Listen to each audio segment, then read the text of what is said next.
So, the topic for today's career panel discussion is charting a path to building a career in and around construction disputes. Without any further delay, let me bring on board Ben Giaretta, partner and co head of international arbitration, Fox Williams London, who will introduce himself and rest of the panelists. Hello, I hope you can hear me and I'm on screen. My name's Ben Giaretta. I'm a partner at Fox Williams in London and an international arbitration practitioner.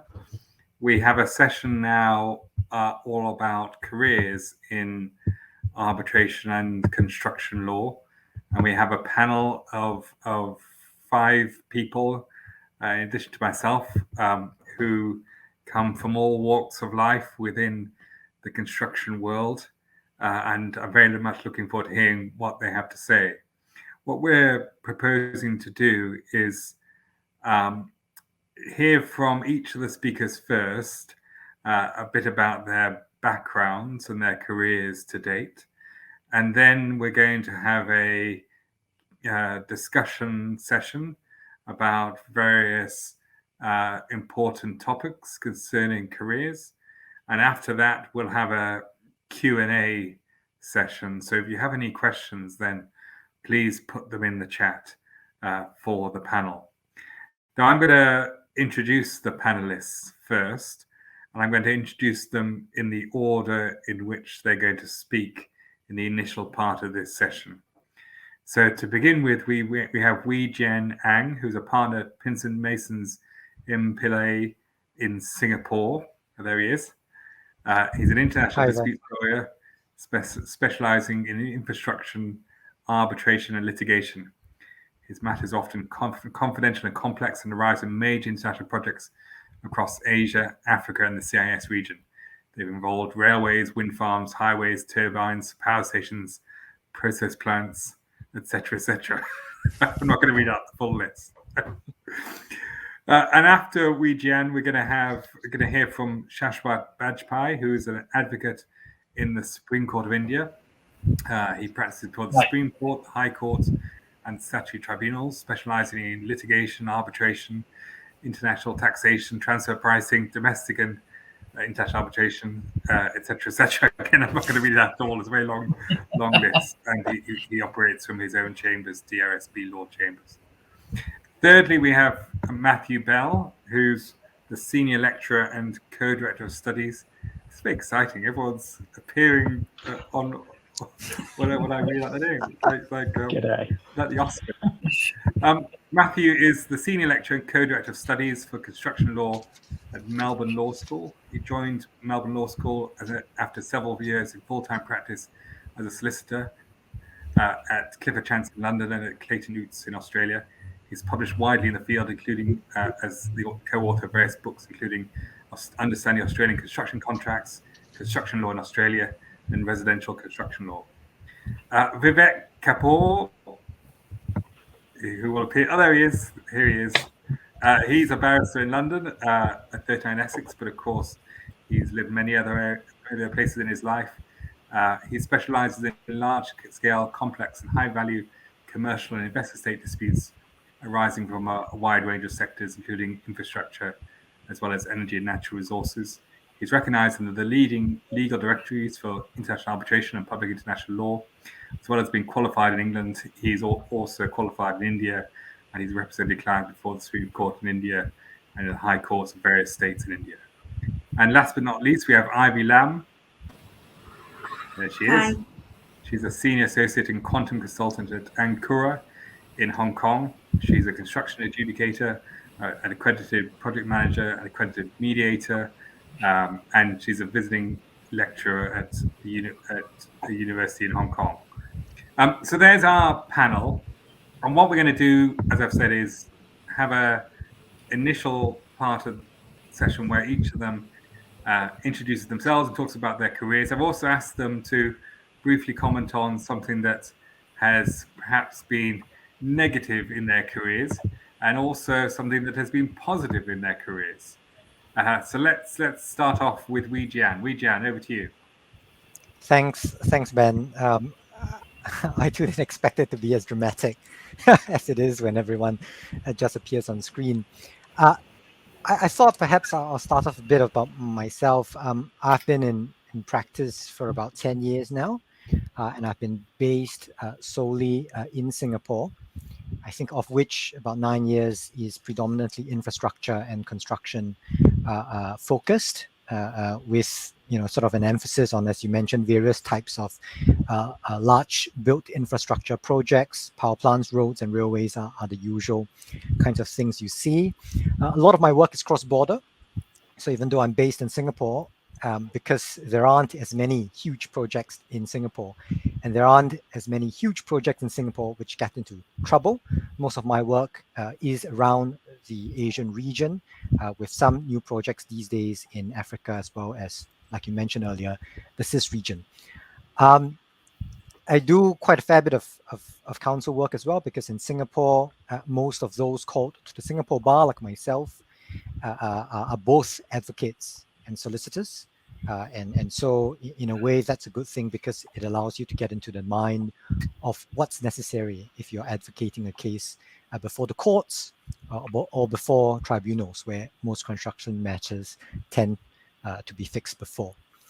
I just talk about the two things, which is sort of one sort of regret and one sort of positive thing before I hand it over to you, Ben. Perhaps one regret may have been that I hadn't focused my practice earlier based on jurisdiction. And when I say that, I mean looking at regions, looking at countries, as opposed to purely focusing on construction issues and construction disputes. And I say that because different jurisdictions have different cultures in dealing with problems, especially for construction problems, which span many years, both in terms of seeing the project being built, and of course, sometimes seeing, unfortunately, the project reach a bottleneck when disputes arise. So I think, perhaps if I had gotten into this a bit earlier, and one of the jurisdictions obviously is India, I perhaps would have met many colleagues, many peers, and many mentors earlier on in my career. Not that it's never too late, but that would have, I think, given me more time to associate and familiarize myself with how the Indian market and Indian, for instance, culture generally deals with such large-scale disputes. Positives, I mean, I had in my mind too. One of them is joining in an international firm like Pinson Masons, but I'll come to that perhaps later on in the session. But perhaps another sort of upside that I've seen in my career thus far is specializing early. Like I sort of foreshadowed earlier, out of my decade of practice, 9 years have been in infrastructure and construction disputes. And I think that's a good thing if you ever decide to finally choose a particular discipline to focus on. And that's because every area would have multiple issues that arise. In construction, it's a huge myriad of very technical issues, working with experts like Ivy and Ankura and etc. But that, I think, gives you a better feel of what type of typical issues arise and what are the more common problems that arise. But I think more importantly, it gives you an early head start on the solutions and the typical arguments that may be run, so that you're better prepared for them as your career progresses, in the next 10 or 20 years down. That's all I had. I hope it's a good start. Over to you, Ben. Thank you, Wee Jian. Yes, that's very interesting. And we will pick up some of the points you mentioned there about different jurisdictions and working international law firms a bit later on. So let's move on. I should have said at the start, we do this in alphabetical order. So next up is Shashwat. Can we invite him to say a bit about himself and his career? Hi. Thanks, Ben. Thanks. Warm greetings to all my fellow panelists. Must thank Society for Construction Law for having me here. It's a privilege to be sharing this virtual dice with this esteemed panel, and thanks to Wee Jian for his excellent exposition on the topic. Once I read through the topic, first time I went through the topic, it almost makes me feel that I'm handing out job pamphlets. But actually, the whole purpose of taking this topic up is to lay down a broad understanding so that the students or the younger lawyers can actually take an educated and calculated call to pursue a career in construction arbitrations and construction disputes. Now, I've been in this field as a lawyer, as an arbitrator for over a decade, and it is safe to say that I haven't found a better field to work in, a better legal field to work in.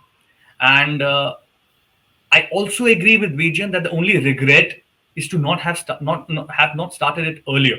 Unfortunately, specialized courses on construction law do not find themselves in the coursebooks of law schools and universities in India yet.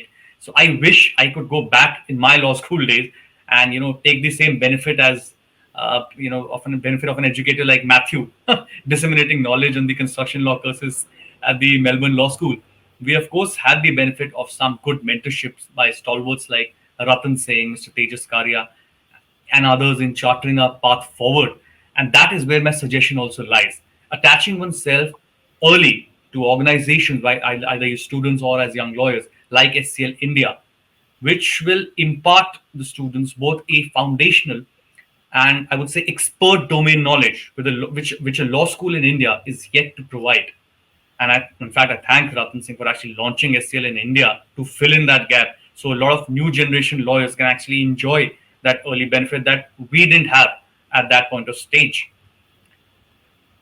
Now, as far as positives are concerned, now there are several positives. Personally speaking, there are hundreds of positive reasons to pursue this career choice. I'm actually a third generation lawyer in my family, but I'm a first generation construction arbitration lawyer. And I got a taste of the same in one such construction arbitration conference early on. And then there was no looking back. Like it is like a lucky fruit falling from a tree. Just one aspect, not to blow my own trumpet, but I've had the benefit of being associated with some good construction companies in India.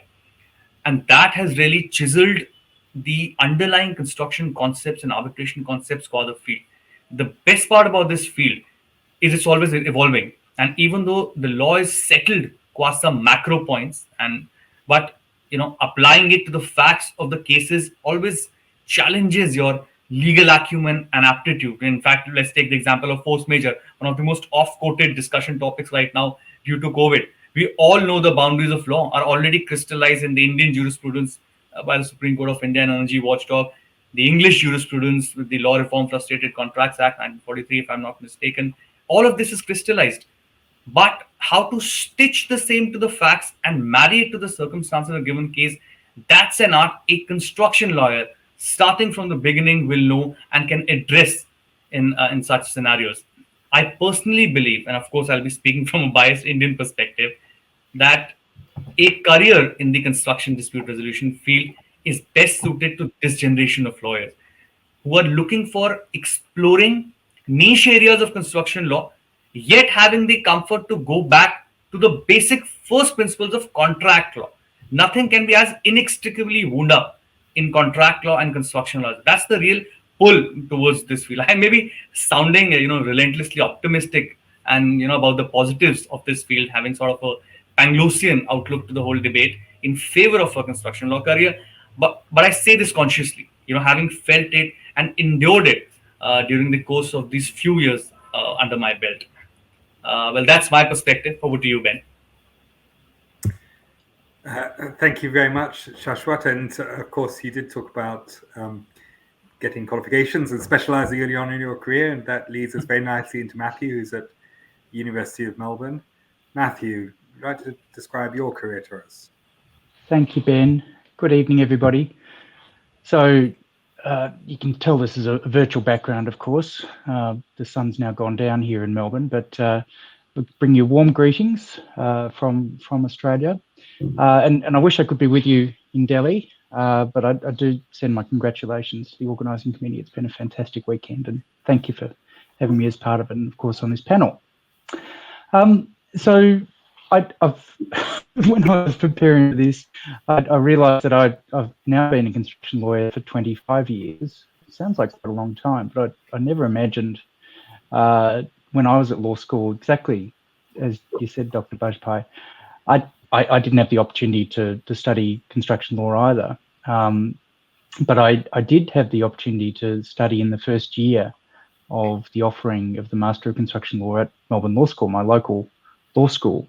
And I think that was an incredibly fortunate thing. But something that struck me from the very first moment that I was placed in the construction group at Clayton Utes, having no idea that there was even an area of practice called construction law prior to that, was that this is an area of practice which has got firm foundations in scholarship and academia, and also that it is exactly as my two predecessors have said, it's an area that has got real international resonance. So yes, I also was hooked very early on.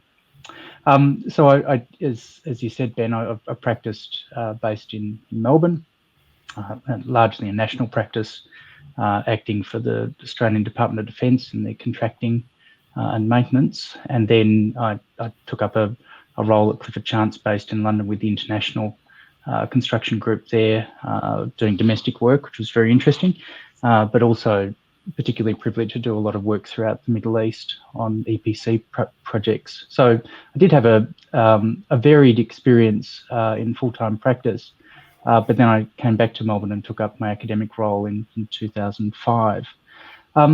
So just to turn to the two things I've been asked to speak about, a negative, well, again, with the benefit of hindsight, I think the main thing I'd say, and I don't know if this has resonance for the more junior practitioners amongst us or aspiring practitioners, I think my regret is not making the most of opportunities when they arrive, and particularly, and again with hindsight, knowing that opportunities often arrive when you least expect or want them, don't they? It might be late on a day, come in by email, somebody asking for advice or to collaborate in some way, and of course you're wanting to go home and all the rest of it, but it might actually be the opening to a matter which really expands not only your mind but also your practice and gives you all sorts of opportunities there as well. So I wish I'd been a bit more enthusiastic sometimes. I've tried to be enthusiastic, but I think also the things that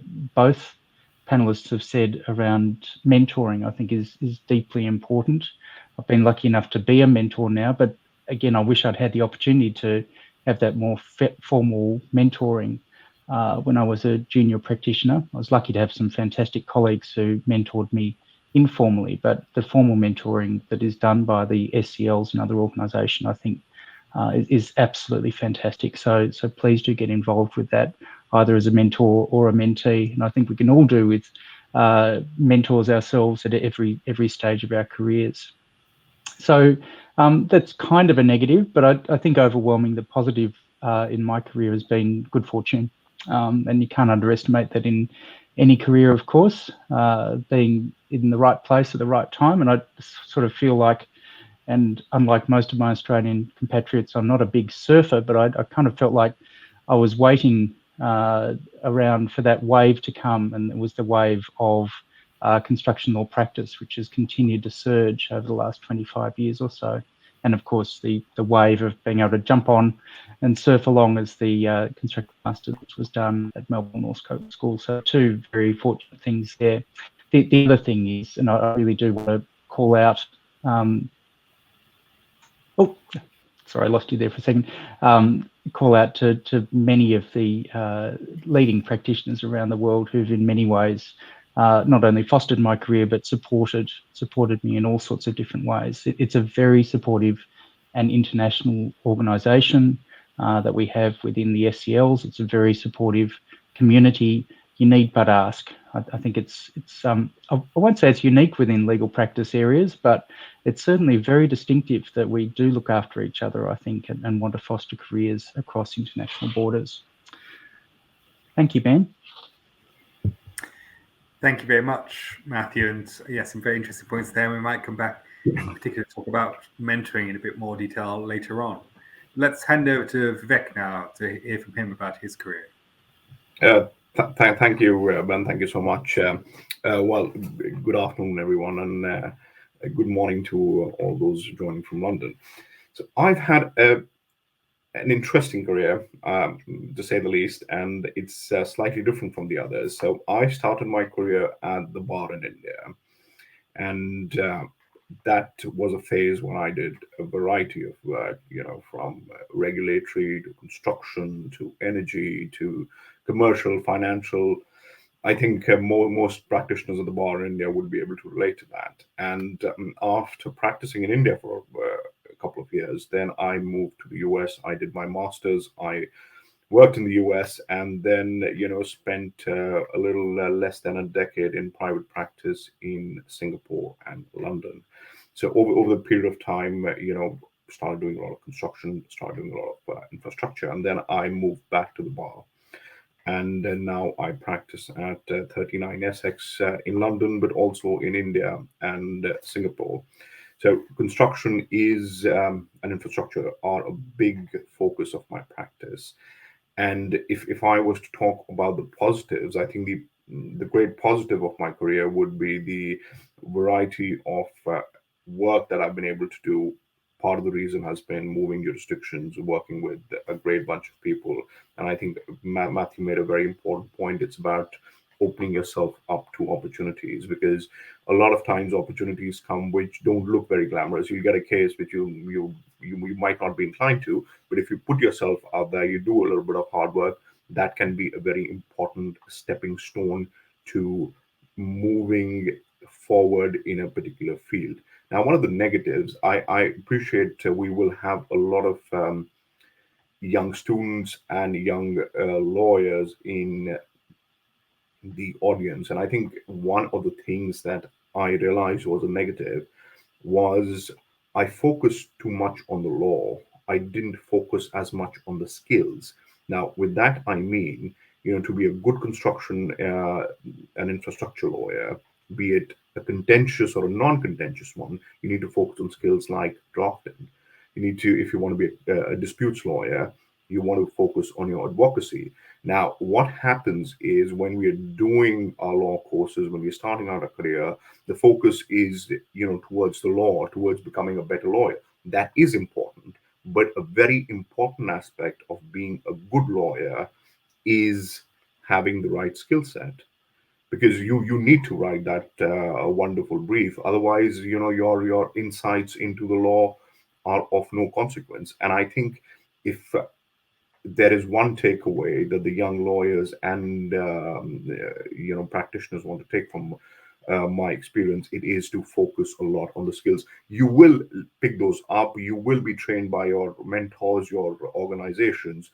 But I think having that focus early on is very helpful. Ben, back to you. Thank you, Vivek. I mean, that's very interesting about focusing on skills, just like Wijian mentioned earlier about focusing on jurisdictions. It's very interesting to look back on one's career and think about what else you could have done. Of course, no career is perfect. Can we now move on to Ivy and get her thoughts about her own career? Afternoon, everyone. This is Ivy. I'm a chartered quantity surveyor specialized in quantum expert witness works and claims consultancy works. My background covers both engineering and quantity surveying. Yes, I changed my discipline starting from engineer to QS, and now the claims consultant and expert witness works. I start my engineering works when I graduate from an engineering bachelor degree in university. And after 2.5 years, I start to think that I'm more interested in quantity surveyor. So I took a master degree, double major in construction law and also quantity surveying. And I changed my career path to quantity surveyor. After several years getting into the in-depth quantity surveying works, I found myself interested in legal aspects. So I changed my career path again in a claims consultancy works. And after several years on-site job experience, I started to think that, I may be more interested in expert witness work and also the overseas projects. And now I came to Encura, my current firm. This is my decision on changing my career path based upon my preference, my interest. Is maybe a reference to you. I have involved in high-value arbitration and mediation across Hong Kong and the Middle East. I came across the projects of airports, cross-border facilities, and power plants, heavy building, recreation facility, and residential development. I'm also a practicing mediator, a construction adjudicator, a visiting lecturer at the university in Hong Kong, and I have just started my new role in RICS Global Committee, being the only Asian member on it. For something that I regret in my career, it would be several years ago, I had the opportunity to go overseas for claims consultancy works, but I declined. So you will now see that I locked down in Hong Kong. At that time, I was restricted by my mindset that women shouldn't go too far in the career path. But now I look back, it was an excellent job opportunity for me to explore the road and also broaden my horizon. And for the positive thing, I think I did it right in my career. It must be Johnny and Kura. This is an international consulting group that allow me meeting up the college around the world. I could touch with multicultural working experience, helped me to get in somehow my new role in RICS. The most important thing is that I saw many women in senior and managerial grade. We had equal opportunity for promotion at Ankura, depending on your competencies. Thank you, Ben. Thank you, Ivy, and thank you for raising several points there, including about the opportunities for women in construction. We might come back to that as well. But having heard from each of the speakers now, I'd like to move on to talk about some general issues. And this is a discussion session. So I'm going to ask an individual speaker to lead on the discussion, but then invite others to contribute as we go along. So the first question I have is actually for Shashwat. And it was a question that's posed by the organizers of this conference in the flyer, which is, are construction arbitrators and lawyers a different breed, separate from other lawyers and arbitration practitioners? What do you think about that, Shashwat? It's an interesting question, Ben. And again, from an Indian construction arbitration lawyer's perspective, it's safe to say that construction arbitration is a very niche field as compared to arbitration itself. The most oft-quoted quote is that of William Shakespeare, which everyone uses now and then. The first thing we do is let's kill all the lawyers. Now, even if we were to do that, we still probably be spared with some of the construction lawyers. That's how niche this field is. Because to know the engineering practices, the construction jargon, and to practically apply it to the law and arbitration aspects is yes, quite different. The mindset and thinking are completely overall. A construction lawyer would say analyze not just from a legal standpoint, but also from a technical angle.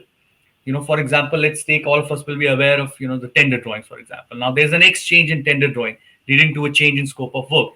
Now, a technical answer, now that's a technical answer. A construction lawyer is much more well equipped to answer. Notwithstanding a regulation arbitration lawyer will have also the legal answer of employee variation, etc. So you as a lawyer don't necessarily need to have an engineering background, but a regular tilling and plowing over the subject does give you a distinctive advantage, which puts you on a better pedestal as compared to any other regular arbitration lawyer. In fact, I'm a fervent proponent of institutional arbitration over ad hoc arbitrations. And most big ticket construction and infrastructure disputes are actually best suited for having their arbitrations conducted under the aegis of an institution. So that's another advantage. And not just from the point of view of litigation. Let's take the from a standpoint of a dispute resolution perspective, from a perspective of conveyancing and drafting. An experienced construction lawyer will always have the edge over another lawyer, let's say, in drafting clauses of an EPC contract, a BUT contract. In fact, I think a skilled construction, all due respect, a skilled construction lawyer can negotiate and draft the design building contracts and can even help resolve the disputes before they arise. To take another aspect to another dimension to this, I've had the good fortune of wearing both hats as an arbitrator as well as a construction lawyer counsel. And if one is focusing towards chartering a path towards being an arbitrator, then again, the same distinction will assume significance, because a construction lawyer already having prior domain knowledge is much better equipped to assess and adjudicate the case. And that is why one sees, unlike in ad hoc arbitrations or other fields, in construction arbitrations, the tribunals, most arbitral tribunals, more often than not, have engineers sitting on the panel. Of course, that's all of this is one side to it. There may be a flip side to the coin. Certainly an opposing faction that may say I'm brewing a storm in a teacup and there isn't such a difference, or I'm possibly dissuading a good lawyer to simultaneously pursue other areas of practice apart from construction arbitration. In fact, I may myself will be guilty of the same, having done some tax work as well. But my real objective behind this one-sided discourse in favor of a focused arbitration practice, as in contrast to a regular arbitration lawyer, is to try and defenestrate this mindset of being a jack of all trades and master of none. Construction arbitration itself is an alternative mode of dispute resolution, and I must say it's a vast sea. And you may tend to get lost with few ad hoc arbitrations, unrelated arbitrations here and there. And therefore, as a young counsel, as a young student, as a young lawyer, it is imperative, if I may say, to give your focused attention to a single domain, which in this case would be construction arbitration. And those are my views. Over to you, Ben, and my fellow panelists, if they want to take a differing or concurring view, as the case may be.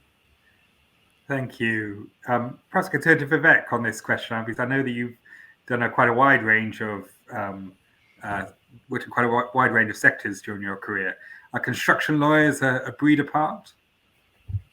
I don't think so. I wouldn't go down that path, because over the years, and even now, I still do a variety of work. I do a lot of energy, natural resources, even telecom and technology. I think what is very important is the right skill set, because even if you're doing construction, you're doing infrastructure, you will encounter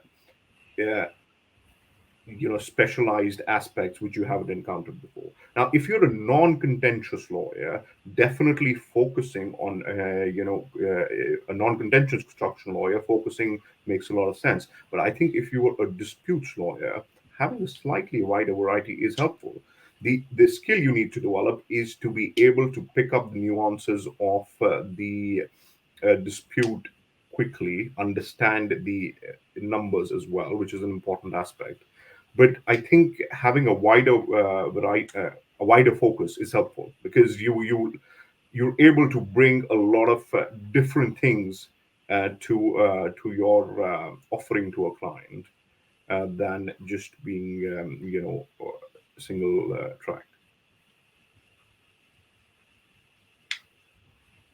Thank you, Vivek.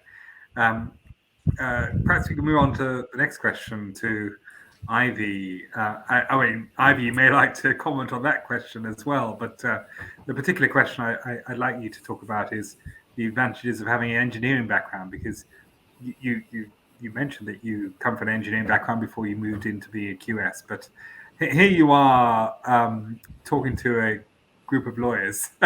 A group of lawyers who I'm sure have seen lots of pictures of building sites, but not actually been on many. Yeah. What do you think are the advantages of coming to construction disputes with an engineering background? Well, the advantage that I could think that, because I'm being the expert in this role, I think I have managed to better understand the background of every construction dispute case. I could identify the practical issues that the client encountered based on my engineering sense, so that I can give a better opinion on my role. For example, I'm now handling a large multi-infrastructure case that require me to assess the dispute variations. Take an example like changing a light type, say from L1 to L16. Without engineering background, I may simply identify the price difference between these two light types. But when I get to know the construction sequence, I will know that some abortive works might be involved, say two different type of light bulbs may group under different cable trunkings that going above the ceilings, so that you may at first lead it to head off the concrete wall for exposure of the concealed conduit, and then dismantle the original exploded cable trunk and remove the abortive cable trunking, so that you will know that this is only confined to one room. But for the MEP service, it's a whole picture. You will know that the cable trunking afterwards, they will passing through several floors, several rooms down to the basement and coming to the switchboard.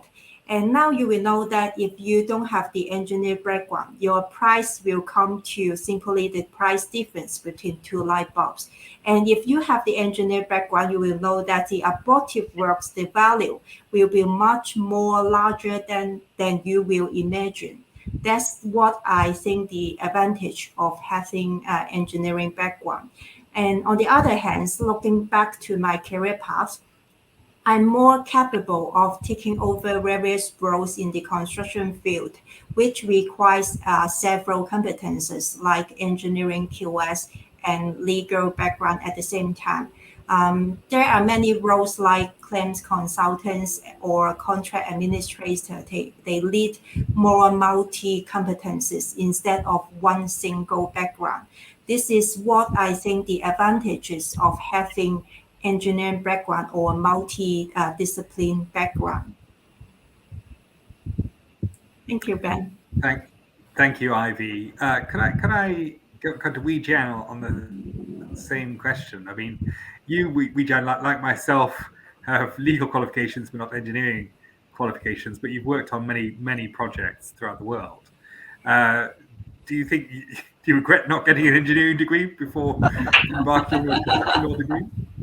No, for me, every qualification and every experiences that I have come across is a on-top experience rather than it is no use. For me, I grow my career path like this.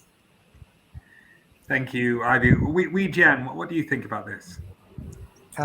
Thanks, Ben. I mean, that's quite an interesting question. I do personally think it would help, and that's because, you know, having an engineering perspective perhaps does allow you to catch up faster to the technical details of a particular dispute. And that's really something that obviously, you know, our technical experts are better able to grasp when, you know, we're on the same brief together. And I give an example. You know, we are currently, you know, on various projects. One of them is a road. It's a public a road project in Europe, and you know, just sort of understanding how the sequence of construction works from an engineering perspective is important. You know, you start off with the ground, the sub base, the base, there's concrete. Do you need to remove various structures, which is through the main track where the road is supposed to be laid? Are there swamps? Does water retention affect how long you dig? You require to excavate the area to build up the concrete or the sub base. What is the critical path likely to be? Because it's linear, and a linear project is very different from a vertical project. You know, and these things actually come into play because they do impact legal issues, especially when you come down to very technical disputes in large sort of construction arbitrations. And I think having that kind of background does allow you to get sort of a bit of a one-up over those who may not. And you know, just one more thought that came to my mind when I was listening to Vivek as well is, you know, if you focus on construction issues a lot of times, and I sort of foreshadowed it earlier, you get a better sense of the typical arguments that will be run. For instance, if you are seeking a prolongation cost claim, what are the kinds of elements that fall into it? It comes easily because you are well versed and familiar with the typical claims that have been made in a construction arbitration. Are overhead costs, for instance, included? Are currency fluctuation claims part of time claims?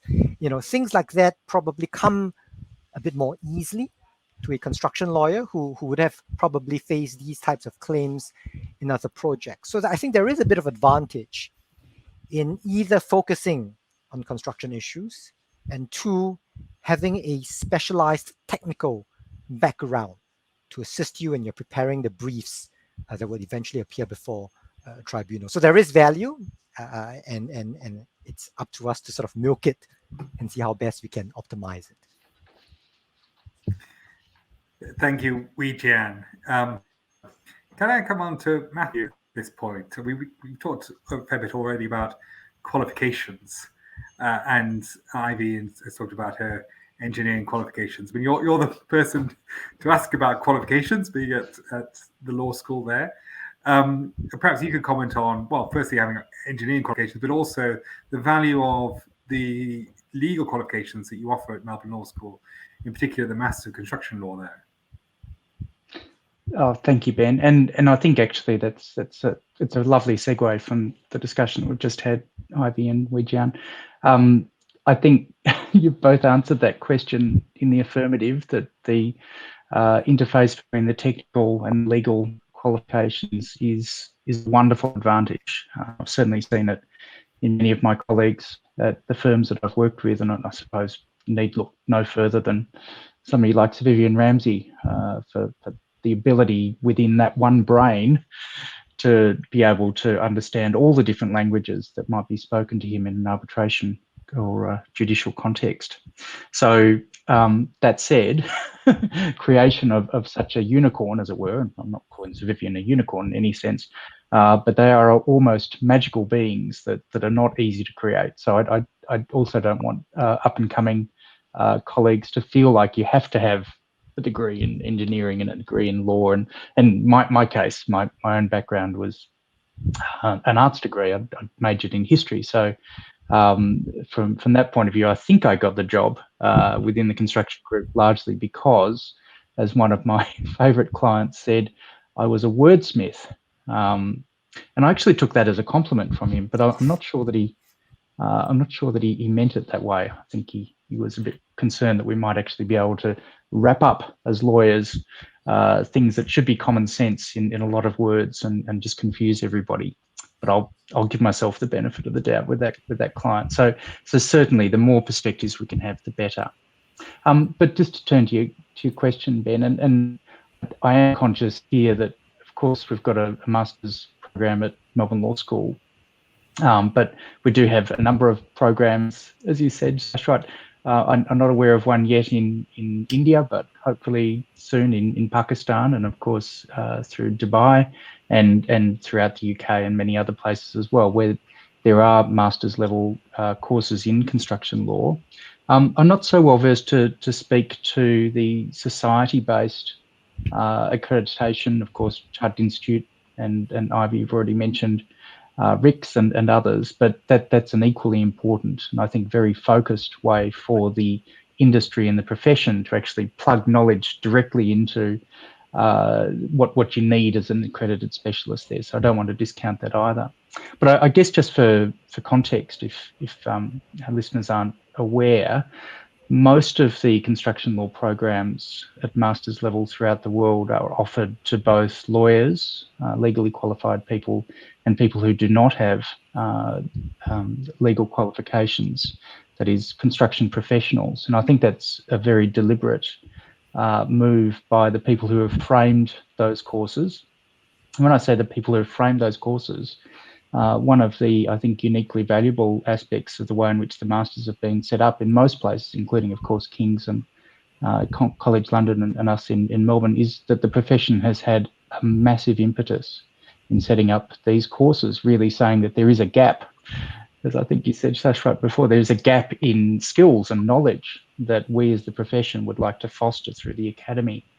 So I guess just to turn briefly to, if you are thinking of doing a course, what the advantages might be, and you do need to think about that because it's a big commitment, especially at master's level, graduate level, when you've already done study to get you to that point. I think for lawyers, and of course, as I said, I came to the Melbourne Masters program as a lawyer, and I actually did my final module at King's College in London as well. So the advantage to us as lawyers is I think it gives you an exposure to the comprehensive curriculum of construction law in a way that the practice-based nature of learning is that you often get very detailed knowledge about a particular area, a particular matter, particular dispute that you're working on. So you might be an expert, I don't know, on something to do with tunnelling and force majeure, but the confidence you can get from that comprehensive curriculum is something that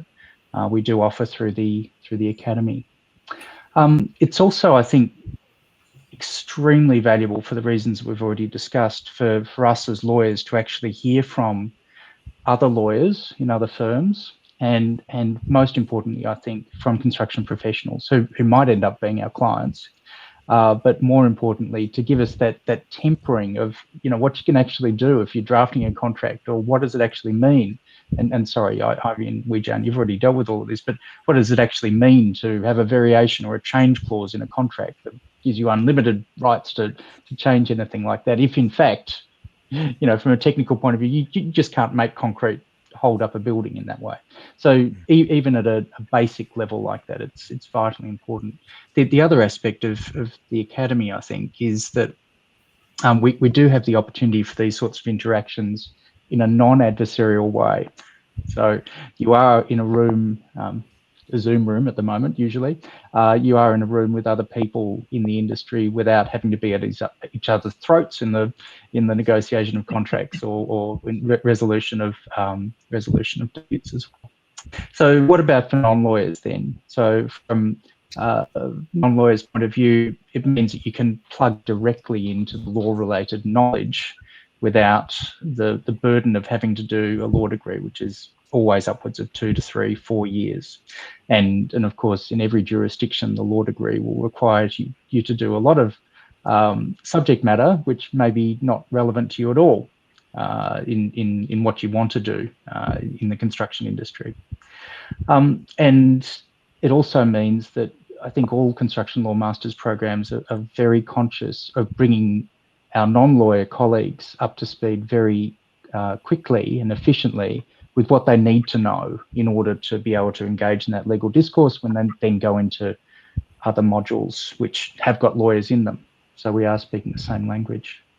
But I think, and this is a theme that I think we're developing here, which is about that ability, if you're a non-lawyer, to develop knowledge in a different discipline and to actually bridge those gaps as well.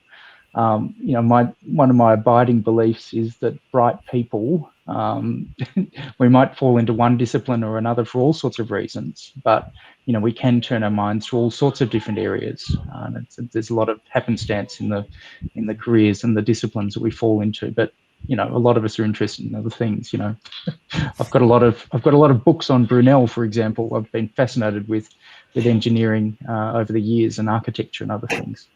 So for lawyers and non-lawyers, I think there's unique benefits, but I think also for everybody, these constructional courses can have the benefit of allowing the profession to have almost a revolving door into the academy and out again, and likewise for the academy, the university, to have the benefit of those adjunct faculty. For us at Melbourne, we have now 3 professorial fellows, including Professor Doug Jones, who's spoken this weekend, and we've got more than 20 adjunct faculty who teach modules, including I think yesterday you heard from the Honourable Peter Vickery. So that, in addition to that, we have the local profession giving us guest lecturers to the tune of more than 100 every year, and it's a similar thing at the other constructional courses around the world. If I might just make a very brief comment, though, about the whole issue of whether these courses should be cited within a university. Now, universities, especially as part of COVID, we're all going through massive changes at the moment, and universities around the world need to remain relevant and need to be responsive to their commercial and industrial communities as well. I think the imperative for that has always been there, but now more than ever, I think. But what it does mean is that if you do have these constructional courses within the academy, then the sort of benefits of the university, such as being plugged into research, having access to our libraries, both online and physically as well, when they reopen. And of course, you get those letters after your name. So those are some aspects. But I think one that our students are often surprised about, because most of them come to us saying, I want to get this knowledge. I want to get this knowledge so I can advance in my career. One of them that they sometimes are a little bit surprised and taken aback at is that we're not just interested in what the law, construction law is, we're also interested in our students as scholars engaging with what the law should be as well. So it's that reform aspect which is very much part of the academic mission as well. So I think there's a number of things which are going on. All I can say, Shashwat, your colleagues in India and anybody else around the world, if considering engaging in construction law courses, absolutely encourage you to do that. In fact, at the SCL International Conference just a few weeks ago, we had a really, I think, invigorating academic forum to encourage colleagues, and we've got a LinkedIn group and other things which you can, if you're interested in ideas, just send me an email, please. Ben, sorry, I went on a bit. Thank you, Matt. That was very interesting.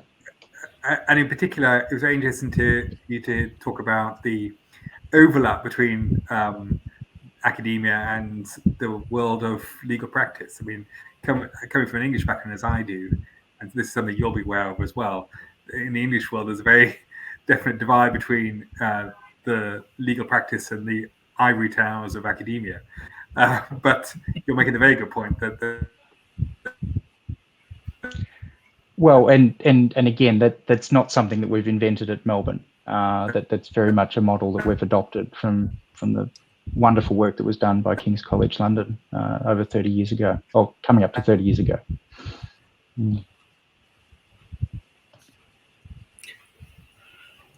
I think we've lost Ben for a moment there.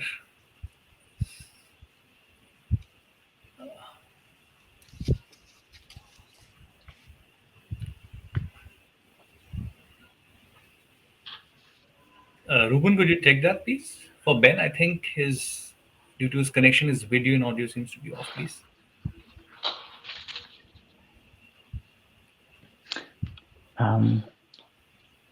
All right, but I might step in then. I've got the next question. Is Phil Wejian, and sorry Ben if you're listening in, just join us anytime. But Wejian's going to lead us in a discussion about the differences between working at a local law firm and at an international law firm. Sure.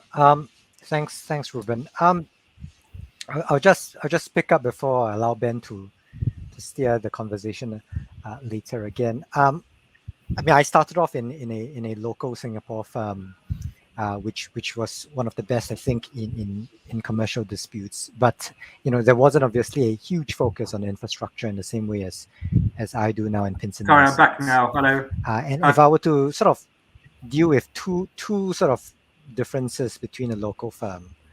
When I say local, and it's not just in Singapore, but I think across all jurisdictions, when you have a local firm and perhaps an international firm which has offices, in various parts of the world, there may be two sort of distinguishing factors. One is, I think, sort of the deep resources an international firm may have, especially in construction disputes. I say that because I've quite an interesting anecdotal example, because when I first joined Pinson Masons in Singapore, I was on an arbitration which required us to analyze how strong structurally various brick walls were, and that involved an analysis of what kind of bonds those bricks had been laid in. Was it English? Was it a Flemish bond? Was it a stretcher bond? Because all of that would have a bearing on the structural integrity of a retaining wall in a particular residential complex.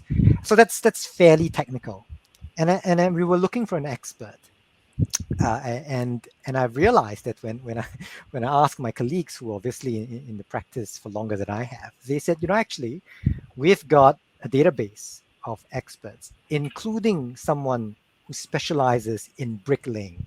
And when I went through that, and found a CV, I realized through the recommendation of my colleagues, he was someone who had been a judge in bricklaying competitions in Europe. And that's the extent, I think, of the detail and the resource you get when you're in a large organization, which has perhaps networks you can tap, especially for global disputes like these, where experts don't always, in fact, they don't often, in fact, come from the home jurisdiction where the arbitration is seated.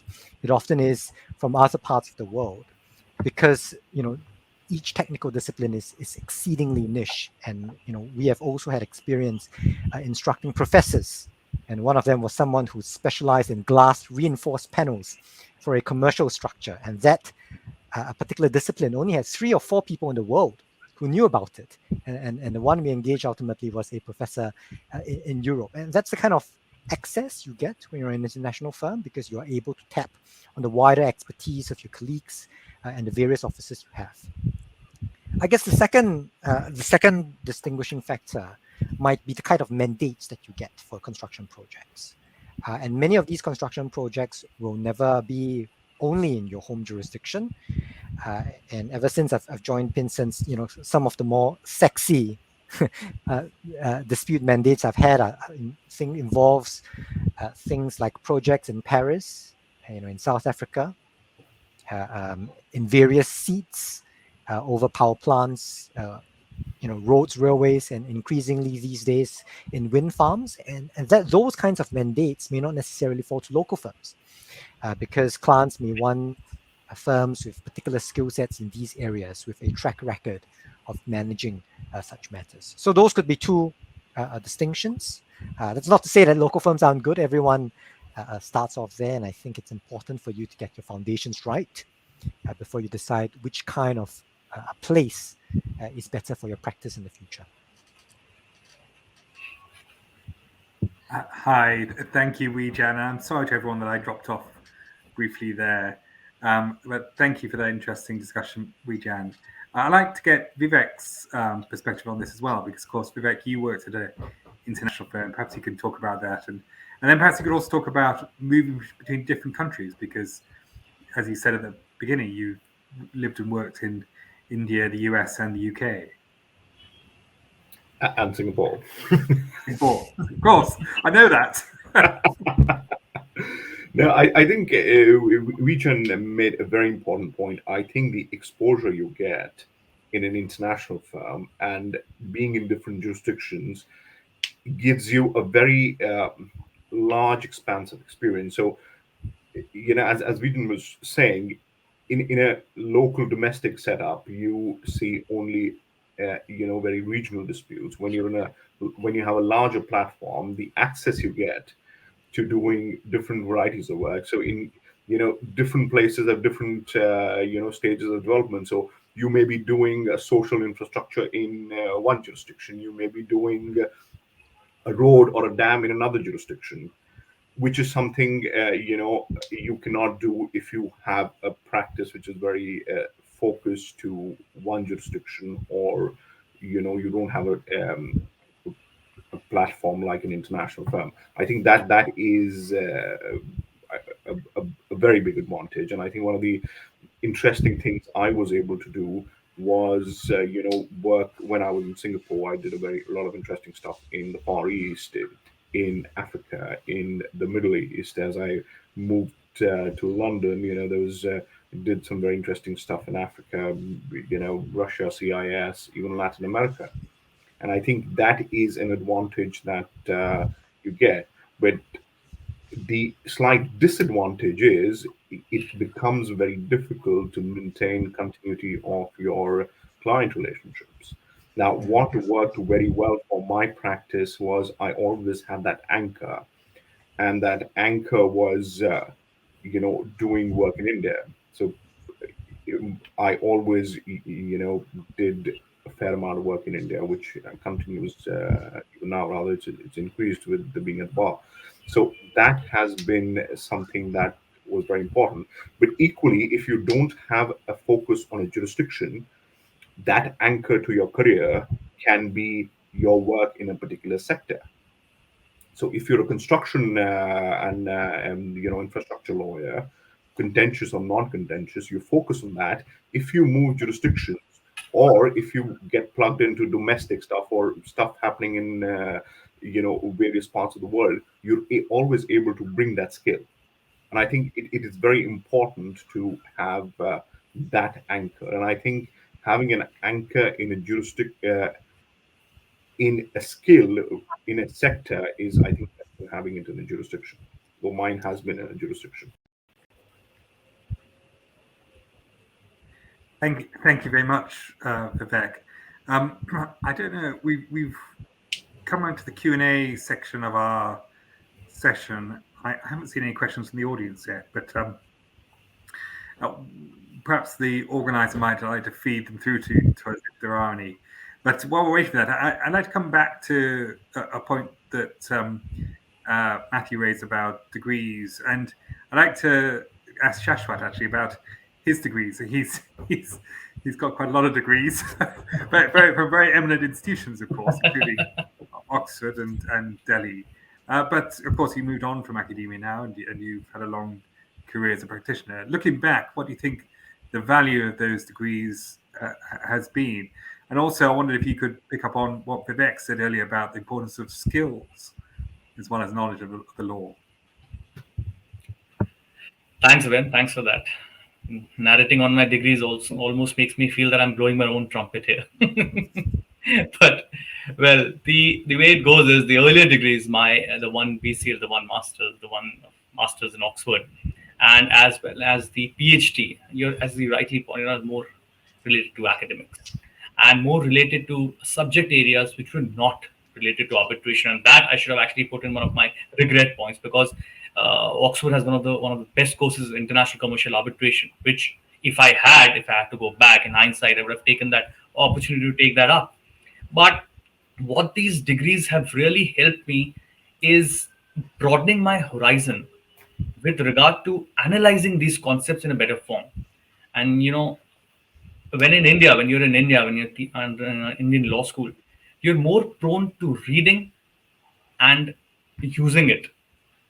In Oxford, and even during my PhD days in the National Law University, Delhi, the application of those concepts are far better oriented, if I may say, compared to the actual law student Indian setup. So that is where the degrees have really helped me.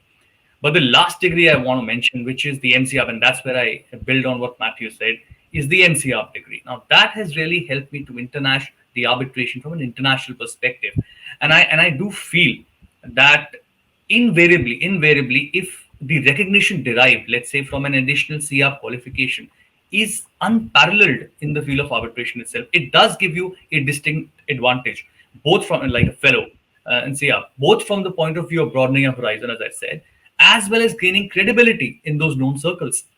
And I just want to add to this additionally, I don't want to slip into the dual qualification engineering lawyer conundrum, which Ivy has quite ably described. But I said it earlier as well, one doesn't necessarily need to have, let's say, an engineering's background or an engineering degree to, instead of, regularly cultivating the construction subject matter, which should suffice. That having been said, it certainly does no harm to have an additional engineering degree. And in fact, actually benefits you in the same way as probably a tax lawyer would benefit from having an additional chartered accountant's qualification. So from that perspective, I do feel that, degrees are always better to proceed forward, regardless of you being an academic and into academics or into the profession, dispute resolution itself.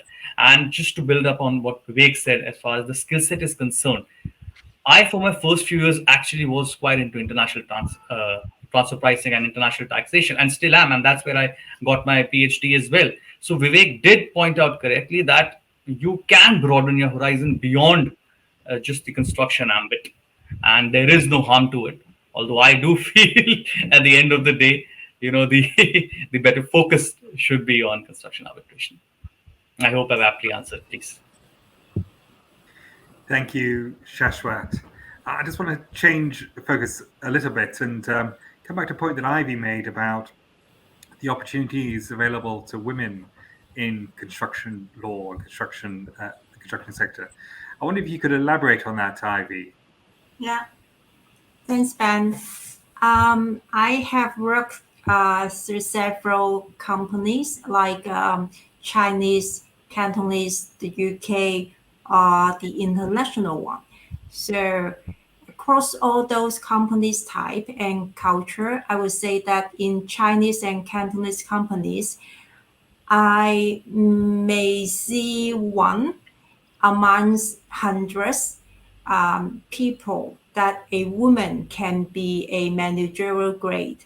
So now I move on my career path through the international platform. I'm glad that I see more about it, especially in Ankara. At the time when I got the interview, I needed to take 5 interviews with 6 expert witnesses.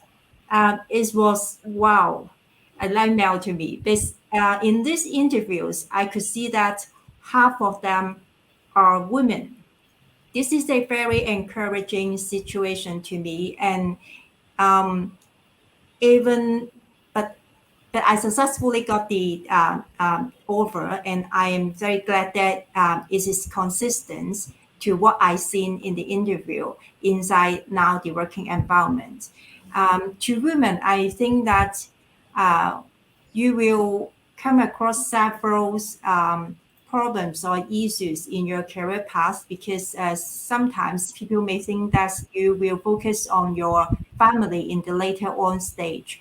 But now I would say that for those international companies that I have touch with or the global committee that I have joined, I would say that it's become women friendly. Even in this discussion panel, I have a seat. So it's become more and more encouraging to women. Thank you, Ivy.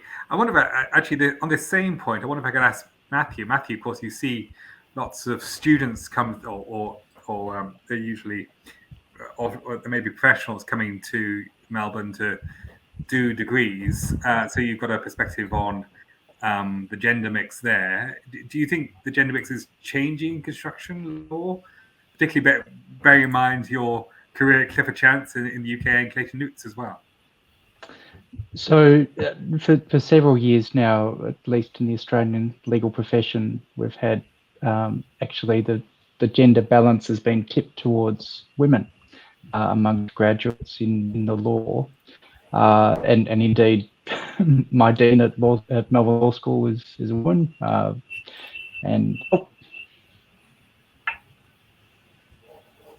back with you, I hope. My dean's a woman, my associate dean's a woman, our Chief Justice in Victoria is a woman as well. So Ivy, I know everybody says this, but when you said before that you weren't sure yourself whether there was an opportunity that you could take up, I'm such a believer in actually seeing other people doing the thing that you'd like to do, because they do create pathways for us, don't they? So from that point of view, we actually have quite a few people, not just women, but many of our students coming into our course are surprised how many women there are. And we're not at gender parity within our Master of Construction Law yet. We're at 40 to 60, I think, and 40 being female. But it's absolutely something that we want to see. The way in which we want the industry to actually look as well. So I'm very, very glad. And of course, this is not something, again, that we've invented, but I'm delighted to pay tribute to my predecessor, Paula Gerber, who's a professor now at Monash. So she'll often tell the story that when she came back to Melbourne, having practiced in London, she had 2 main things that she wanted to do. One was to establish an Australian NAWIC, that is the National Association of Women in Construction, and she wanted to establish a Master in Construction Law as well. So Paula has been a real visionary in that area. Thank you very much, Matthew. I'm going to move on now to another topic, which is about networking skills, and the importance of those. What are the best ways to network? Is it via email? Is it via social media? Via conferences? I come to Vivek first because I know that he's an excellent networker, very good at conferences and other things. And what do you think about networking skills, Vivek? I think I embarrassed you. that's perfectly all right. I think that networking skills are very important, and I think what has significantly changed and is that now it's not easy to travel anymore. Well, at least in the near future, it might be. It might remain difficult. So I think what we need to now do is, do it online. And I think one of the most important things as a young lawyer you need to do is have the confidence of reaching out to people to ask for help, to ask questions, because people are genuinely happy to answer them. Now, sometimes people take time to respond, and I am also one of those. But it is not because people don't want to respond, but because in my case, they're just simply unorganized, or they are very busy. I think the importance of networking in learning about new things, in progressing your career in terms of finding new opportunities is very important. And I think the simple mantra is, if you don't ask, you're not going to get. So put yourself out there, reach out to people. People are genuinely happy to interact with you.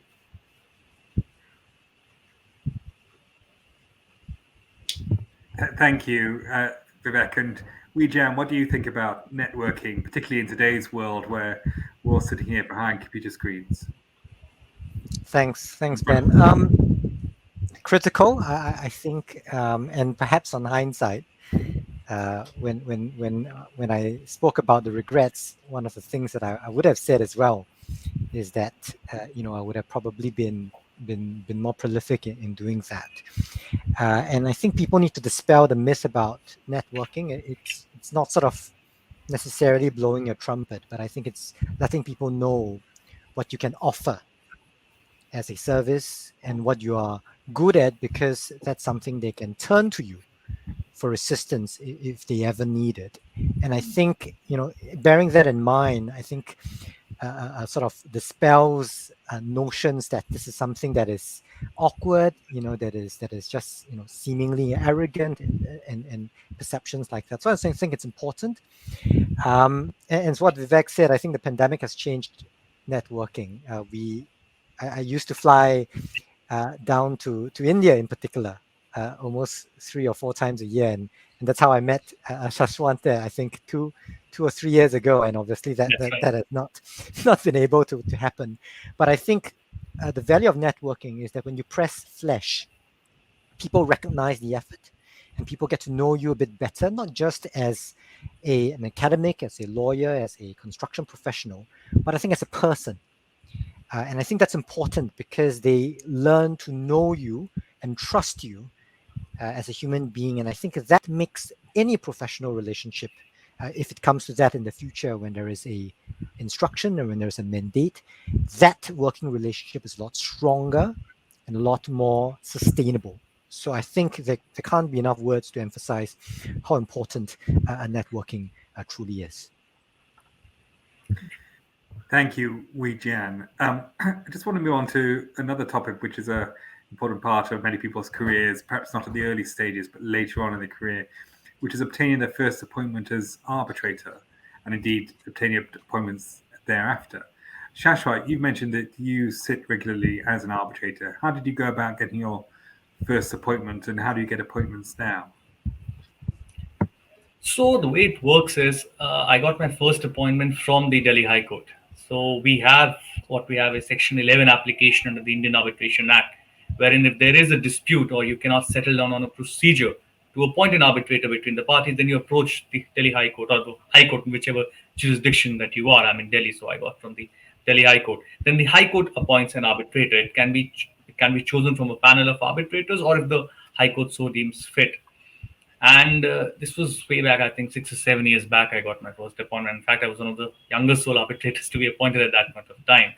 And I must say, on two aspects separately. One, the feeling of being appointed as arbitrator, and actually to don the hat and sit in the seat of an arbitrator, actually a judge, is a different feeling altogether. And I would definitely, and try to stitch it to the topic that we have, charting a path to construction arbitration. If you do want to fuel yourself towards on the path of an arbitrator, I think what is essential is get your award writing in place, get your judgment writing in place, because the essentials of an award is imperative when you're sitting in the seat of an arbitrator. That's extremely important. And again, if you are a construction lawyer, if you are a construction arbitrator, then what you've learned over the years through your construction practice does indeed assist you. In fact, the qualification FCR actually gets award writing into place, and you're actually judged on that. So I think that's the most important reason. And as far as the other appointments are concerned, they're also the Delhi High Court. And I must say that the appointments, more important than the appointments, it's the interaction that you have with the parties as well. When you have the interaction with the parties, you tend to, as I'm probably repeating myself, broaden your horizon on the concepts. And when you're sitting on this side of the bench, then your analytical ability, I think, changes for the good. Because when we're lawyers, we tend to be on the offensive side. When you're on the seat, you're trying to elicit the actual reasons out. So I think, choosing a career as an arbitrator is an art in itself. Thank you. Over to you, Ben. Thank you, Shashwat. And we're coming to the end, but could I ask Matthew about the value of publications? You've got a long list of publications during your career, and of course, we all know that publications are important in an academic career. But some of your publications were actually done while you were practicing. I think it may have been at Clayton Utz. You published your first book. Can you talk about the value of those publications to your career? Yes. Well, as you say, Ben, as an academic, I'm very much on the publish or perish precipice all the time. But I think from my own point of view in developing a career, and of course it's been done hand in glove for me with my studies as well, both masters and then PhD. I think the ability to think about things in detail, and they usually are a matter of current interest, because if they're not a matter of current interest, then with the best quality in the world, it's unlikely that an editor is going to publish it, because nobody's going to read it. So it'll be something of current interest, but the ability to engage with the international community is just invaluable. And so just as we should be grateful to the people who've set up construction law master's courses and other accredited courses, I think we should be very grateful to the many practitioner-focused publications that we have, not just the likes of Keating and Hudson, the other wonderful textbooks, but also the International Construction Law Review and many other journals around the world. So from my point of view, I was lucky enough, early on at Clayton Utz, and it's another one of those areas where I thought it was a burden at the time to be assisting senior colleagues to be writing a case note or something to then get published. But as it turns out, it was a wonderful part of my education, and of course getting my name out there as well. So highly recommend it amongst all of the other things you have to do as a junior practitioner. Thank you, Matthew. Yes, there are an awful lot of things for people to do. Okay, well, we had a very, very interesting session, covered a lot of ground, and it's been fantastic to hear from all of you. We're getting into the last few minutes here. I thought we might just round up with perhaps just one career tip from each of you. Perhaps if you could go back and speak to your younger self 10 years ago, what's the one standout career tip you would give yourself? And let's start off with Ivy for this. Ivy. Thank you, Ben. I would say follow your heart, follow your interest, and you will do your best for the one that you are interested. Thank you very much. Vivek, what's your career tip? I'll give two, but quickly. The first one is a focus on the skills. Skills are very important. And I think, secondly, if you have an interest in a particular sector, in a particular industry, understand how that sector industry works. It's going to be very helpful in your career. Thank you very much, Vivek. Wee Jian, what's your tip? Perhaps I'll say be willing to get your hands dirty in the documents for a construction lawyer. That's particularly important because the devil is always in the detail, in the words, in the full stop, in the comma, and there have been many gems which have been unearthed when you focus on that. Well, that's very true. Shashwat, what's your career tip? To put it in simple one word, goal-oriented. Get a goal early in your career and then build on that goal and strive forward. Keep accumulating your acumen while you move forward. But you have to be goal-oriented. You have to choose and proceed on it. You cannot be a jack of all trades today. Thank you, very wise. And Matthew, come to you finally. Well, I would say offer to help. We're hardwired to do that as professionals. But especially as junior colleagues, we've got a real opportunity to help out, whether it's writing an article, assisting a colleague or a client to do a presentation or whatever else.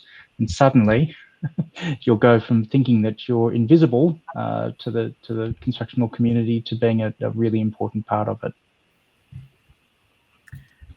Thank you, Matthew. So I'm going to wrap up here. So I'd like to say thank you to Ivy, Vivek, Wee Jian, Shashwat, and Matthew for your very insightful comments about your careers to date and all the things that you can do in your careers. I just so organizer, so I think we're about to jump on as well. But it's been a fascinating discussion, and it's been really interesting to hear from all of you. I must take a moment to also thank Ben for excellently and brilliantly moderating the entire session. Really, kudos to you, brother. Very well done. You're welcome, Shashwat. So we're going to pass back to the organizers here, I think. There we go.